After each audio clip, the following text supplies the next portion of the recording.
हम सबों को जीवन मिला है, किस लिए?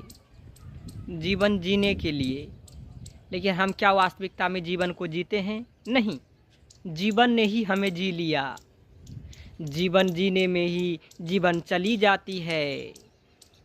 आखिर यह क्या मतलब है इसका? जीवन चले जाना, जीवन तो सबका जाएगा एक दिन।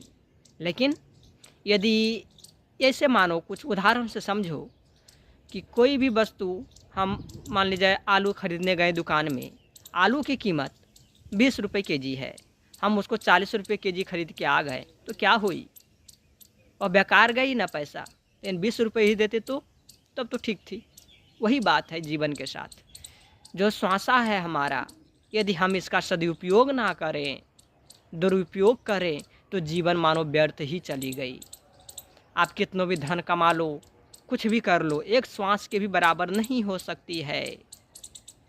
तो इसका बस एक ही उपाय है। यदि ईश्वर प्राप्ति के लिए, आत्मज्ञान के लिए प्रयत्न करते रह गए जीवन में, होना या ना होना वह सत्ता के हाथों में है, ईश्वर के हाथों में है। लेकिन यदि आप प्रयत्न करते रह रहे हो, पुरुषार्थ कर रहे हो, तो यह जीवन सार्थक जा रही है। इसका मतलब ये नहीं कि आपको घर द्वार छोड़ना पड़ेगा। बहुत सारे लोग ऐसे ही सोचते हैं कि सन्यास बनना अथवा ईश्वर प्राप्ति के लिए घर द्वार छोड़ना, ये सब अनिवार्य नहीं है।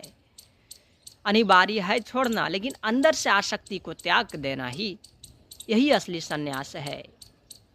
मान लिया जाए, दो तरह का मन होता है, एक सूक्ष्म और दूसरा स्थूल, मोटी। तो हम कुछ साधु संत ऐसे हैं, हम लोग क्या करते हैं, ज़बरदस्ती जंगल पहाड़ घर द्वार को छोड़कर हम चले जाते हैं, और मन में आशा लगी रहती है घर की, वासनाओं की, बीवी बच्चे की। तो कोई मतलब नहीं बनता बंधु, तुम्हें ऐसा करने की कोई आवश्यकता भी नहीं है। यदि ऐसा करते हो तो वह लाभ नहीं बल्कि और भी हानि पहुंचाती है। तो करना क्या है फिर इसमें? करना कुछ ऐसे है कि इस आसक्ति को ही त्यागना है केवल। आप घर में भी रहो तो भी ठीक है, और जंगल जाओ पहाड़ जाओ तो भी ठीक है, लेकिन इस आसक्ति से रहित हो गए तो आप सच्चे में सन्यासी हो, सच में आप साधु हो। साधु शब्द का मतलब ही होता है बहुत सुंदर, बहुत अच्छा, बढ़िया।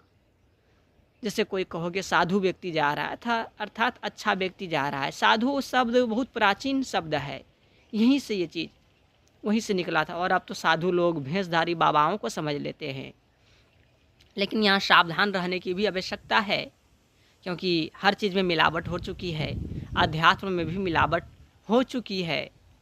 तो बहुत सारे लोग इसको बिजनेस बना बैठा है कि मतलब अच्छे अच्छे नाना प्रकार के वेशभूषा बना लेंगे, घर द्वार चले जाएंगे भिक्षा मांगने के लिए। लोग इसको बिजनेस बना बैठा है। तो ऐसे बाबाओं से भी सावधान रहना है। तो हम असली गुरु, असली बाबा का पहचान कैसे कर सकते हैं?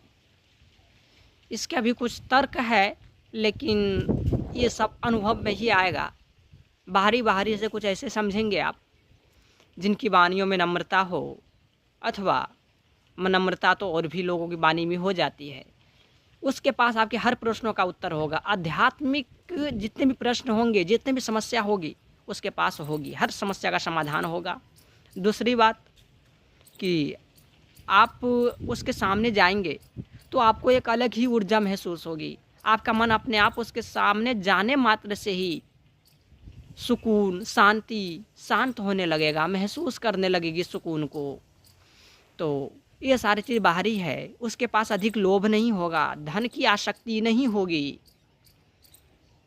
यह सबसे बड़ी बात है कि धन की आसक्ति ना होना भी, यह सन्यास, सच्चे सन्यास की लक्षण है।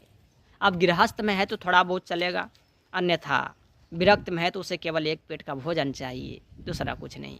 तो ये सब एक तरीका है। देखो, ईश्वर ने हम सबों को विवेक दिया, बुद्धि दी है। अब अभी का जो समय है यह बैलगाड़ी की नहीं रही, यह समय है इंटरनेट की, हवाई जहाज़ की। तो हम सब बुद्धिमान हो चुके हैं। तो बाबा बनाना, गुरु बनाना अनिवार्य है जीवन में, लेकिन हर किसी को नहीं बना सकते। गुरु हमें किसे बनाना चाहिए? जिससे ज्ञान हो मन का, जिससे ज्ञान हो प्राण का, जिससे ज्ञान हो आत्मा का।